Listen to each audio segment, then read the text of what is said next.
Hey folks, and welcome to another spikeboarding tutorial, Sasoi spikeboarding tutorial and demonstration.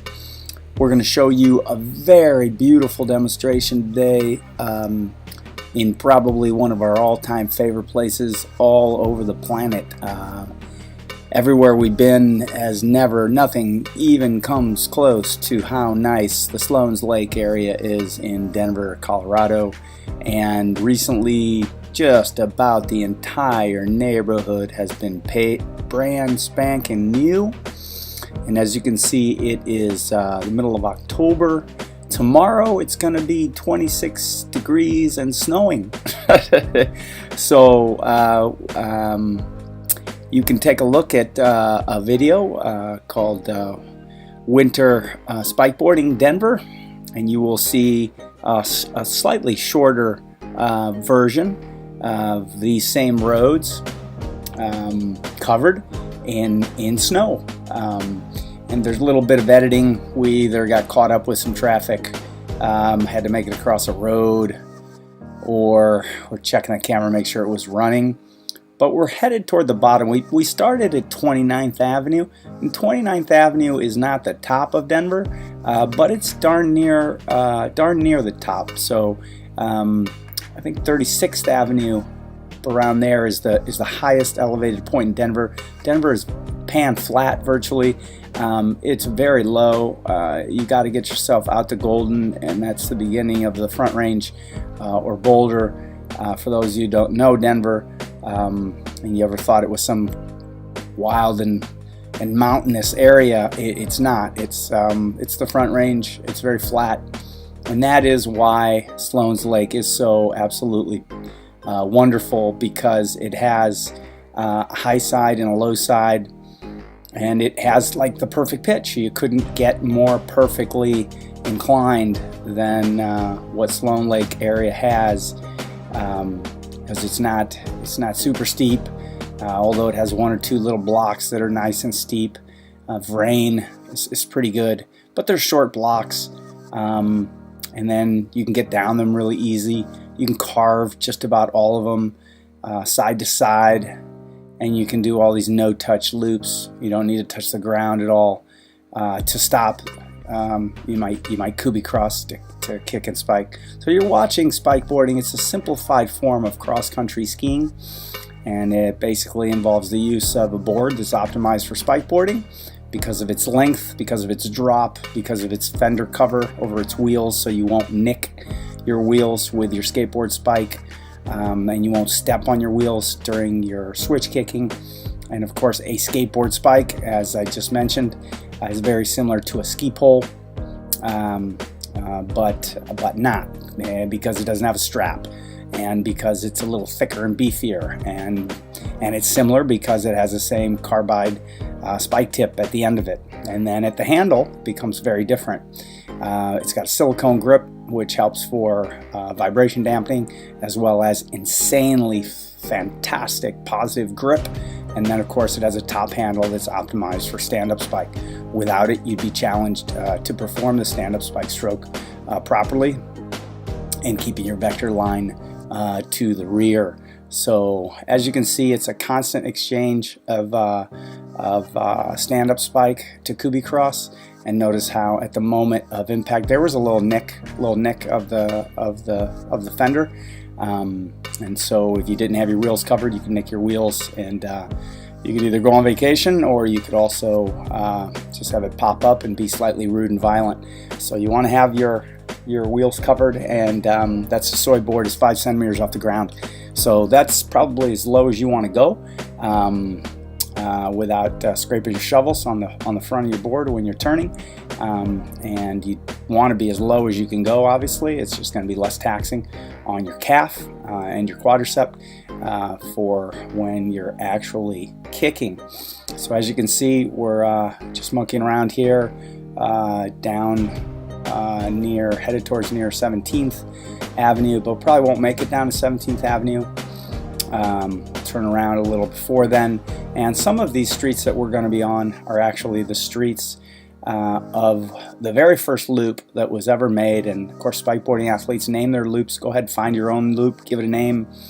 You'll associate with it. You'll be able to fixate in your mind how many loops you're going to do of it.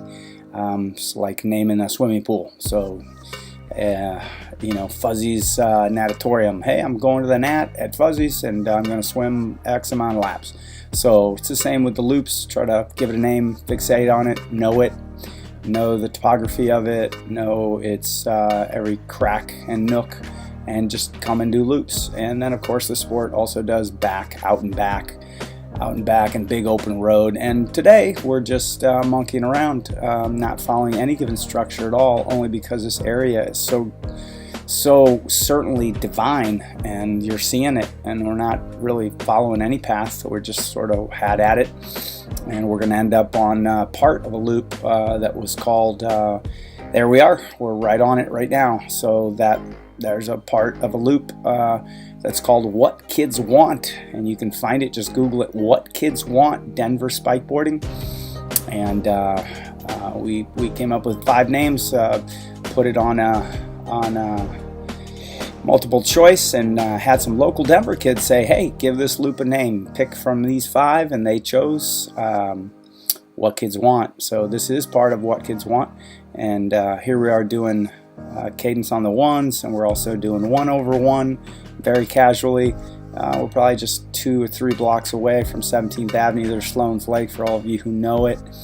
And now we're going to turn around and then begin to climb gradually. And the wonderful part about the Sloans Lake area is that the climb begins just ever so lightly, and after every single block it just notches up just a half a degree or 1 degree. There's 1 over 1. There's cadence on the ones on a Kuby cross, which are very nice. And as you can see, we're not putting a lot of force into this. We won't put too much force into any of this session today. We just want to introduce you to the sport and have you see it, and have you see the most just unbelievable area to spikeboard in that we've probably ever been in. Also, the traffic is incredibly low. I believe this happens to be a Sunday in the afternoon, and the traffic is always pretty mellow. Even compared to New York City or New Jersey, the traffic here in Denver is incredible. Or compared to Boulder, the traffic in the suburbs here is really nice. The suburbs in Boulder are just like, gosh, we were amazed by that. They're almost, they're like Jersey. It's like cars everywhere. So not that many cars, zipping around this area, but certainly keep an eye on your backside and be respectful of traffic patterns and who's around and what they need to do. And there you have a little bit of a 1 over 2, and you see the mimicking motion of the arm with no pole on it. I may as well be double poling. My hips are a little off angle. If I was double poling, there wouldn't be a leading hip and a leading shoulder. Notice how there's a little bit of a leading hip and a leading shoulder, and that breaks right straight into a stand-up spike stroke. So stand-up spike is in effect a very simplified form of double poling in cross-country skiing. Only you don't have two skis, and you can't cross your tips. And here are some alternate upper body action. So we're alternating between the full Kuby cross stroke and engagement of the foot, and then going to a 1 over 1 and dropping into a 1 over 2. And again, this is a slight rise that begins to rise gently and slowly. And these particular drills of alternating between the variations of the feet are sensational. There's a steady 1 over 1. Notice how that arm on that left side is just staying at 90, so it's not dangling behind the athlete, it's not dangling way in front or off to the side. It's just kind of remaining there 90 degrees, completely ready over habit. That's just habitual, that you'll get into that habit of keeping a cocked arm, just ready to toss that toss that skateboard spike over. Just a little cross toss it right over, and that arm's just ready to start engaging. There's no, where is it? Where am I going to put it? Your arm's way down by your waist, your hand's way down by your waist. So that hand just remains just slightly above that waist, 90 degrees. It's just ready to bang. Just catch that spike. Go ahead and make the transition over to the other side of the stroke. And notice how we're keeping we're keeping our nose over our knee, and our knee over our toes. And you want to skate over your center line. So that's the idea. And notice this gradual ascent here and all these variations that you can do, especially when you start doing them on the 1 cadence, is most challenging. So start with 3s and 5s. If you can work your way down to 1, that will be the most challenging, and that pays a lot of dividends to be able to get down to 1, because as soon as you get down to cadence on the 1s, it means your stroke is really cleaning up. What occurs basically in spikeboarding is that you're interrupting the cadence of the stroke, and of course that creates a challenging situation on the first execution. So there's no momentum. You're breaking the momentum every single time you switch. And so don't worry too much when you first start about your 1 stroke, and take it into the 2 stroke. Of course, the 2 stroke cleans up, and then the 3rd stroke cleans up, and the 4th stroke cleans up, and by then you've got great momentum going, and then suddenly you switch. And when you switch, all the momentum is broken, and you need to gear it back up again. And that is why cadence on the 1s is so challenging, because you're actually trying to execute a perfect stroke on the 1, and then carrying the momentum through the cycle of 1 stroke, and then carry it, and then break it, and then start it all over again on the other side. So 1s are tough, 2s are cool. Here's connectors. So there's 2 strokes that this athlete's executing, and he's executing them both. So that's stand-up spike and then Kuby cross. Stand-up spike and Kuby cross. Notice how the stance leg is in the rear. You can't do connectors unless you are in the rear. So now there's a switch, comes to the other side, spike stays on the same side. Stand-up spike and Kuby cross, and spike stays on the same side. And you can only do connectors when you're connecting both strokes in their entirety. Otherwise, you're using one arm. Those are alternates. There's the inside Kuby cross, and so as you can see, that spike stayed on the same side. We're going to go to the other side, see if we pop off some inside Kuby cross over there. There you go. Always keep things even, always keep cadence counts even. And the reason you want to have an inside Kuby cross is you could have any number of strains or pulls or injuries to one side of your body, and you could still get out, and you could still go spikeboarding, and you still keep kicking, you could still keep switching. And of course the proverbial 2 pounds of tomatoes. Stop at the store, pick something up, and how are you going to get home the last half mile? You're not going to have to kick on one leg the whole time. So you carry a bag, and then you can keep kicking. Here we go, and the pitch has gone up just a fraction, just a little bit. But that's what's so lovely about these avenues from 17 all the way up to 36. They just incrementally begin to get a little steeper and steeper, and when you get to know them, you can really pour out the time trial with these. And again, we're just poking along here, but even this kind of elevation will just drive a big wedge right into your heart if you just raise the tempo and really start digging into it. So there we go, just being casual, dropping into that 1/1, and we're alternating there with a 1/1 straight into a Kuby cross, and sometimes dropping the foot on the deck as well. These pictures are absolutely gorgeous because this time of year, the fall, is phenomenal. And of course, just the Colorado geography adds to it even more. There's a good shot all the way down this street when the athlete pulls over a little bit. It's kind of cool to see that. Looks like a long straight alley, and now we're going to take a little bit of a turn, we're going to keep going straight. Keep on going straight. They're all just rectangles, and you're just going to left, right, left, right, left, right, over and up to the top. And these days, oh gosh, about a year ago, you had to really sort of pick and choose. But still, you were spoiled. You had way more than 50% of the roads were all newly paved. You didn't really have a problem. But now they're 100% all paved. And look at that glass. It's just amazing. It is so smooth. Incredibly smooth. And for those people thinking, oh, well, you're spiking that smooth pavement. So spiking pavement does nothing, guys. It's been going on for years and years with roller skiers. And pavement is very malleable. It's incredibly malleable. It heats up and self-heals.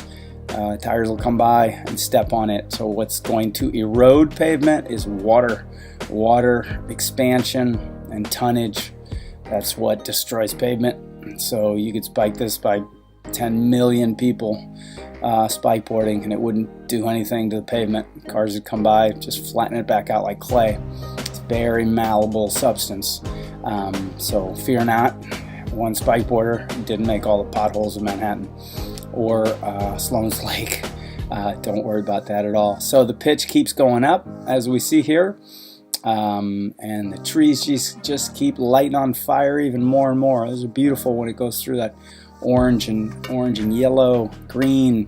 It's phenomenal. This is if you want to relax, go ahead and go skiing in this area. And of course, spikeboarding is skiing relax mode times 3 million compared to roller ski. Pardon me. Because as you can see right there, when you start carving this board, things just begin to get very delightful, incredibly delightful. So going out in the afternoon and spikeboarding around Sloan's Lake, man, it's just, oh gosh, whatever depression pills you're on, if you have any sort of mental health issues, dial this in, get addicted to it, and you're just going to enjoy yourself. Also, the Sloan's Lake residents are just incredibly kind, warm, welcoming. You see them.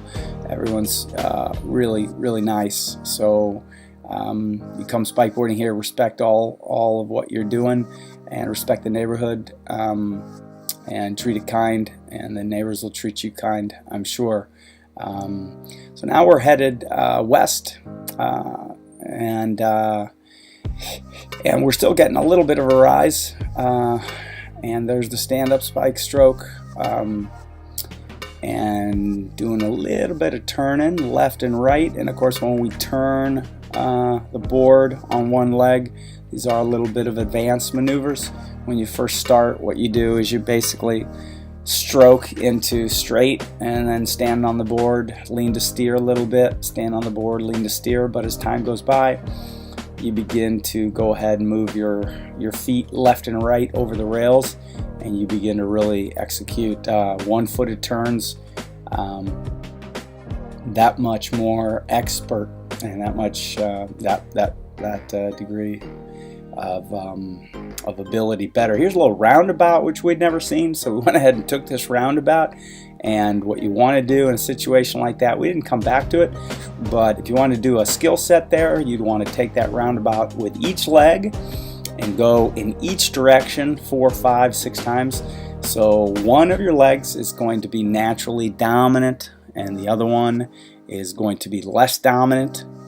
And the way that you achieve switch kicking proficiency is actually by getting yourself on a scooter, folks. So believe it or not, this sport starts at age 2, mom and dad, on a scooter, and very similar to swimming. Hey, we just pulled into a pizza parlor there and asked them if they had vegan pie for some of our friends, and they did, and that's great. So we did have some vegan pizza pie, New York style, from that pizza joint, which I believe is called New York Pizza, of all places. So good delivery. Thanks so much, New York Pizza in Sloan's Lake. Beautiful pizza, delicious. So spikeboarding starts on a scooter, and that's how you learn to switch kick. Very similar to start swimming. You start swimming with a kickboard, and you isolate your lower body and your upper body, and that's how you develop. But also, you have to put a mindset into it, because Oh, back in 2010, when this athlete began spikeboarding, there was no switch whatsoever. Had you seen him, you just said, "Oh, geez, well, what's wrong with that other side?" Oh, you can tell he's not dominant there. So we've kind of gone over the top, and now we're going to head back east, and coming back over the lump a little bit. We'll meet in the middle. Maybe do a lap of the park or something like that.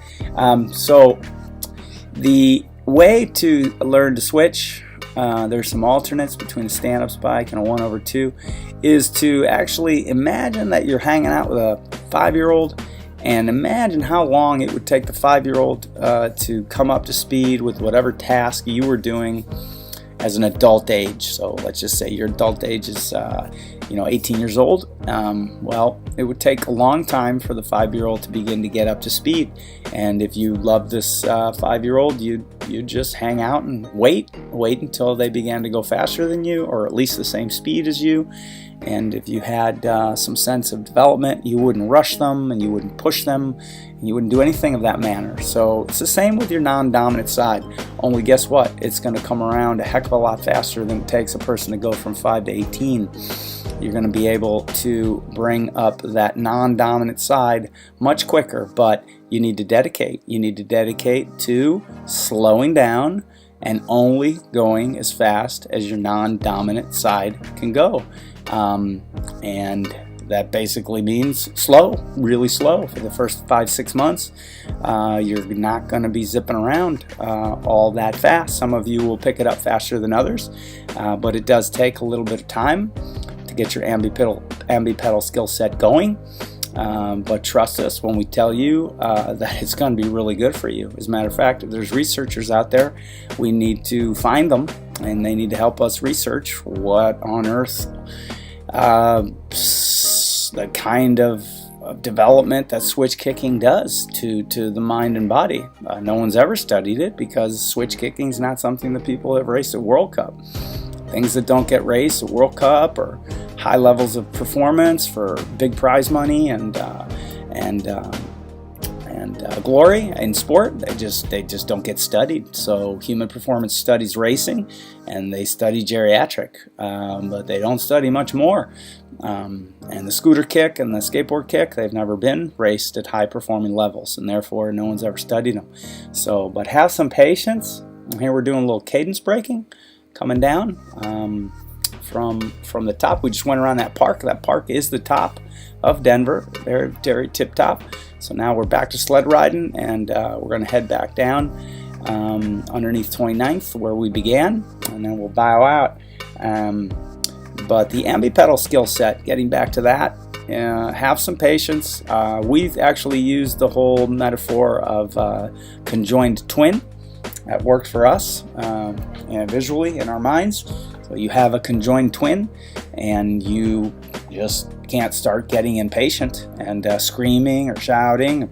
You just have to be kind and say, okay, conjoined twin, here you go, give it a go, 1, 2, 3, and then I'll do 1, 2, 3 on my side, and 1, 2, 3, and 1, 2, 3, and 1, 2, 3. You have to dedicate completely to even cadence, and slowly it starts to break through. And when it does begin to break through, you start saying to yourself, hey, my goodness, I speak Inuit. I speak Cantonese. I speak Arabic. You speak a new language, and once you begin to speak that new language with your body, you become very, very happy. I mean, extremely happy.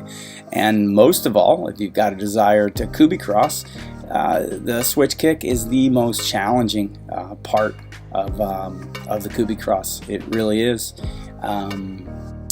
It's the most challenging part. The upper body of spikeboarding just needs development. So you need dedication and some investment in developing that Nordic ski upper body. But then it's that switch kick that it's really going to be the biggest challenge, because people just don't have that kind of neurological development. There's no sport in the world that really develops it. And of course, most people who ride skateboarders, including us, never thought it was possible. We thought it was a unicorn. So we saw it in Central Park, and shortly after, within weeks, we devised the Kuby cross. And man, it works like crazy. It works very well. So here again, we're getting down by just going over one and down one and over one and down one, and picking up just a little bit of speed, but that's just speed that we carried off that little descent. We're not putting too much effort into this at a high end sort of thing. It's just taking it like zone 2 the whole time. Zone 2 out of 5. Just keeping it mellow, keeping it cool, and enjoying this loop, which was one of the last loops besides the snow loop that we did before we left on our most recent visit to Denver. And here we're actually switch drifting and carving at the same time. So as you can see, we're drifting the board to the rear and then switching, riding the rails, and carving left and right. And that's a nice advanced technique to do when you're coming down slightly steep grades and you don't want to take it straight on. It's like doing the postman up a hill when you're riding a bike. Just want to give some S-turns and it just lowers the grade. You can do it down or you can do it up, however you might like. But once you get below 29th Street, as you can see, all this carving is really sweet. And when you have some stop signs, pay attention to the traffic and see what's up. A little bit of foot drag, something that sometimes we have to do behind the bicycle. Not something that we recommend. You want to do cadence brakes, but if you need to drag it a little bit, it's not gonna kill you. And so as you can see there, that arm's at 90 degrees. It looks very much like a double pole stroke, and we're going to show you a little bit of stand-up spike on the ones. And what's difficult, challenging about this part, when you try to do these guys, keeping the skateboard spike shaft parallel with the board, and not jamming your rear wheel. So take it easy.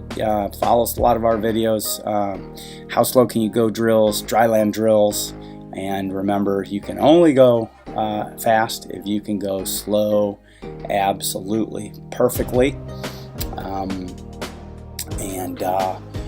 Folks, we hope you have enjoyed this video as much as we have enjoyed making it. We're zipping around here. I think we're gonna find Stewart Street and go up it, and then we can say our goodbyes. So it's a little too early to say goodbye. Believe this is Stewart Street, and man, wow, that backlit sun. Wish we were in Denver right now. Wish we lived in Denver. But mostly that circuit, whether it's day, night, early, late, whenever. Oh man, there's just the spikeboarding around here is sensational. So I hope you've enjoyed this video. We're near on the top of Stewart Street. Spike hard, spike often. Spikeboarding, folks, and we will see you at the next one.